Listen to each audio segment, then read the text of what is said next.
Jeep ಚಾಲಕರಿಂದ ಹೆಚ್ಚು ಹಣ ಪಡೆದು ಲೂಟಿ ಆರೋಪ ಕೇಳಿ ಬಂದಿದೆ. ಮಡಿಕೇರಿಯ ಮಾಂದಲಪಟ್ಟಿ ಟ್ಯಾಕ್ಸಿಗಳ ವಿರುದ್ಧ ಪ್ರವಾಸಿಗರು ಕಿಡಿಕಾರ್ತಿದ್ದಾರೆ.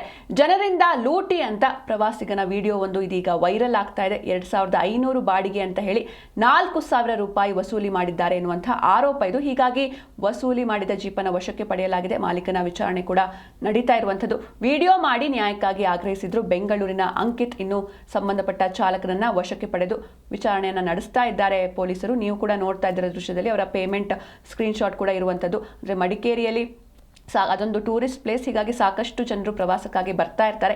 ಇದನ್ನೇ ಒಂದು ಅಡ್ವಾಂಟೇಜ್ ಆಗಿ ತಗೊಂಡು ಈ ರೀತಿ ಜೀಪ್ ಚಾಲಕರು ಹೆಚ್ಚುವರಿ ಹಣವನ್ನ ಪಡೀತಾ ಇದ್ದಾರೆ ಎನ್ನುವಂತಹ ಆರೋಪ ಇದು. ಹೀಗಾಗಿ ಮಡಿಕೇರಿಯ ಮಾಂದಲಪಟ್ಟಿ ಟ್ಯಾಕ್ಸಿಗಳ ವಿರುದ್ಧ ಪ್ರವಾಸಿಗ ಅಂಕಿತ್ ಕಿಡಿಕಾರಿದ್ದಾರೆ. ಜನರಿಂದ ಲೂಟಿ ಅಂತ ಪ್ರವಾಸಿಗ ಒಂದು ವಿಡಿಯೋವನ್ನ ಕೂಡ ಮಾಡಿದ್ದಾರೆ. ಅಂದ್ರೆ ಮೊದಲಿಗೆ ಒಂದು ಬಾಡಿಗೆಯನ್ನ ಹೇಳಿರ್ತಾರೆ, ತದನಂತರದಲ್ಲಿ ಮೊದಲಿಗೆ 2500 ಬಾಡಿಗೆ ಅಂತ ಹೇಳಿ ಆಮೇಲೆ 4000 ರೂಪಾಯಿ ವಸೂಲಿ ಮಾಡಿದ್ದಾರೆ ಎನ್ನುವಂತಹ ಆರೋಪ ಇದು. ನಮ್ಮ ಫ್ಯಾಮಿಲಿ ಜೊತೆ ಬೆಂಗಳೂರಿಂದ 24, 25, 26 ಮಡಿಕೇರಿ, ಕೂರ್ಗ್, ದುಬಾರೆಗೆ ತಲುಪಿದ್ದೀನಿ ವೆಕೇಷನ್ ಮಾಡೋಕ್ಕೆ.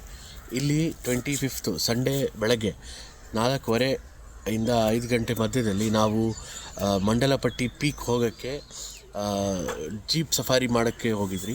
ಅಲ್ಲಿ ಬಸ್ ಸ್ಟ್ಯಾಂಡ್ ಹತ್ರ ಜೀಪ್ ಸಫಾರಿ 2500 ಅಂತ ಅಮೌಂಟು ಬರೆದಿದ್ರು. ಆದರೆ ನಮಗೆ ಸಿಕ್ಕಿರೋ ಜೀಪು ಅವ್ರ ಹೆಸರು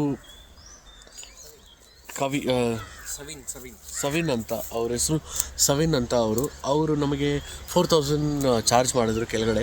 ಅವ್ರು ಹೇಳಿದರು ಅದಕ್ಕಿಂತ ಕಡಿಮೆ ಆಗಲ್ಲ, ಯಾವ ಗಾಡಿನೂ ಹೋಗಲ್ಲ ನಿಮ್ಮ ಜೊತೆ.